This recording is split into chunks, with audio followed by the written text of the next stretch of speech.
ನೇರವಾಗಿ ಉತ್ತರ ಕೊಡಬೇಕು, ಆಪಾದನೆಯನ್ನ ಎದುರಿಸಿ ಹೊರಗೆ ಕೊಡಬೇಕು. ಅದನ್ನು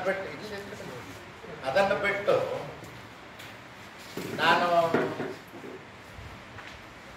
ಜಾತಿ ಹೆಸರಿನಲ್ಲಿ ಧರ್ಮದ ಹೆಸರಿನಲ್ಲಿ ರಕ್ಷಣೆ ತಗೋತೀನಿ ಅನ್ನೋದು ಸರಿಯಲ್ಲ.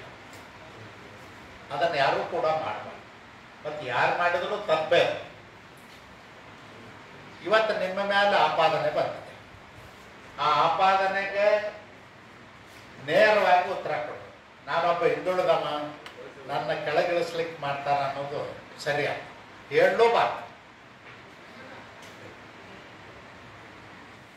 ಸಿದ್ದರಾಮಯ್ಯನವ್ರ ಜೊತೆಯಲ್ಲಿ ಇದ್ದಂಥ ನಾವು ಅವರು ಒಂದೇ ಪಕ್ಷದಲ್ಲಿ ಇದ್ದಂಥ, ಅವತ್ತಿನ ಸಿದ್ದರಾಮಯ್ಯನವ್ರಿಗೂ ಇವತ್ತಿನ ಸಿದ್ದರಾಮಯ್ಯನವ್ರಿಗೂ ಭಾಳ ವ್ಯತ್ಯಾಸ ಕಾಣ್ತಾ ಇದೆ. ಅಂಥವೇನರ ಬಂದರೆ ಭಾಳ ನೇರವಾಗಿ ಉತ್ತರ ಕೊಡೋದು, ಸುದ್ದಿ ಬಳಸಿ ರಕ್ಷಣೆ ಮಾಡಿಕೊಳ್ಳುವಂಥ ಉತ್ತರ ಬೇಡ. ಎನ್ಕ್ವೈರಿ ಎದುರಿಸಿ ರಾಜೀನಾಮೆ ಕೊಡ್ತೀನಿ, ನಿಷ್ಪಕ್ಷಪಾತವಾದ ಎನ್ಕ್ವೈರಿ ಮಾಡಿ, ಇಲ್ಲ ಅವರೇ ಕೂತು ನೇರವಾಗಿ ಉತ್ತರ ಕೊಡಿ.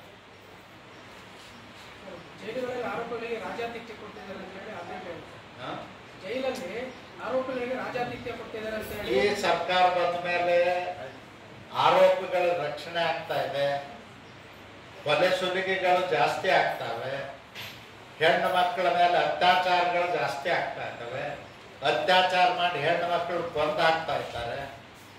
ಈ ರೀತಿ ದುರಾಡಳಿತ ನಡೆದಿದೆ. ಸಿದ್ದರಾಮಯ್ಯನವ್ರ ಸರ್ಕಾರದಲ್ಲಿ ಆಡಳಿತದ ಮೇಲೆ ಬಿಗಿ ತಪ್ಪು. ಯಾರೋ ಯಾರ ಮಾತು ಕೇಳ್ತಾ ಇಲ್ಲ, ಯಾರೋ ಯಾರ ಕಂಟ್ರೋಲ್ದಲ್ಲೂ ಇಲ್ಲ.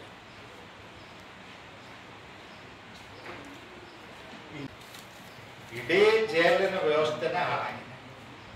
ಯಾರು ಅಪರಾಧಿಗಳಿರ್ತಾರ, ಯಾರು ಕ್ರಿಮಿನಲ್ ಆಕ್ಟಿವಿಟೀಸ್ನಲ್ಲಿ ಭಾಗವಹಿಸಿರ್ತಾರ, ಅಂಥವ್ರಿಗೆ ಕಠಿಣ ಸಜೆ ಆಗ್ಬೇಕನ್ನೋದೇ ಇರ್ತದೆ ಜೈಲಿಗೆ ಹಾಕೋ ಉದ್ದೇಶ. ಮತ್ತು ಅವ್ರಿಗೆ ನೀವು ಅಲ್ಲಿ ರಾಜ ಮಹಾರಾಜರ ಥರ ಇರಲಿಕ್ಕೆ, ರೆಸಾರ್ಟ್ ಥರ ಇರಲಿಕ್ಕೆ ನೀವು ಅವಕಾಶ ಮಾಡಿಕೊಟ್ರೆ ಅಂದ್ರೆ ನಿಮ್ಮ ಆಡಳಿತದ ಮೇಲೆ ಬಿಗಿ ಇಲ್ಲ ಅಂತ ಅರ್ಥ. ಅಧಿಕಾರಿಗಳು ಮಾಡ್ಯಾರ ಅಂದ್ರೆ ನಿಮ್ದು ಏನು ಜವಾಬ್ದಾರಿನೇ ಇಲ್ಲ. ನಿಮ್ಮ ಇಂಟೆಲಿಜೆನ್ಸ್ ಏನು ಮಾಡ್ತಿದೆ ಹೇಳ್ಬೇಕಲ್ಲ, ವರದಿ ಕೊಡ್ಬೇಕಲ್ಲ. ನಿಮ್ಗೆ 6 ತಿಂಗಳ 2 ತಿಂಗಳ ಈ ರೀತಿ ನಡೆದವ್ರು ನಿಮ್ಗೆ ಗೊತ್ತಾಗೋದಿಲ್ಲ ಅಂದ್ರೆ ಮತ್ತೆ ನೀವು ಆಡಳಿತ ನಡೆಸ್ತೀರಿ ಅನ್ನೋದು ಹೇಗೆ? ಅದಕ್ಕೆ ಒಟ್ಟಾರೆ ಸಿದ್ದರಾಮಯ್ಯನವ್ರ ಸರ್ಕಾರ ಭ್ರಷ್ಟಾಚಾರದ ಆರೋಪದಲ್ಲಿ ಮುಳುಗೋಗಿದೆ. ರಾಜ್ಯದಲ್ಲಿ ನಿಯಂತ್ರಣ ತಪ್ಪಿದ ಆಡಳಿತ ಇದೆ. ಅದಕ್ಕಾಗಿ ಇದರಿಂದ ಅವರು ಕಳಂಕ ಮುಕ್ತ ಆಗಬೇಕಂದ್ರೆ ರಾಜೀನಾಮೆ ಕೊಟ್ಟು ನಿಷ್ಪಕ್ಷಪಾತವಾದಂಥ ತನಿಖೆಗೆ ಅವಕಾಶ ಮಾಡಿಕೊಡ್ಬೇಕಂತ ಒತ್ತಾಯ. ಸರ್, ಗಣಗ ರವಿ ಅವರು ಮಂಡ್ಯ MLA, ಮಂಡ್ಯ MLA ಅವರು ರವಿ 3 ಕೋಟಿ ರೂಪಾಯಿ ತಲಾ ಶಾಸಕರಿಗೆ ಕೊಟ್ಟು ಬಿಜೆಪಿ ಕಾಂಗ್ರೆಸ್ ಸರ್ಕಾರ ಕೆಡಕೊಂಡಿದ್ದಾರೆ ಅಂತ.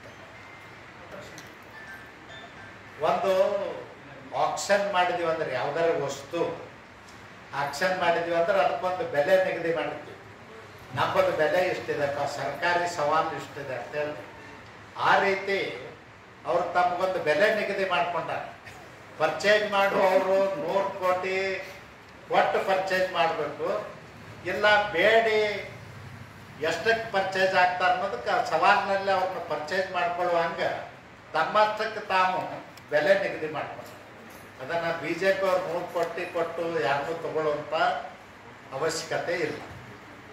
ಹಾಲು ಕುಡಿದು ಸಾಯ್ತಾರೆ, ವಿಷಯಕ್ಕೆ ಹಾಕ್ಬೇಕು, ತಾವಾಗೆ ಹೋಗ್ತಾ ಇದ್ದಾರೆ.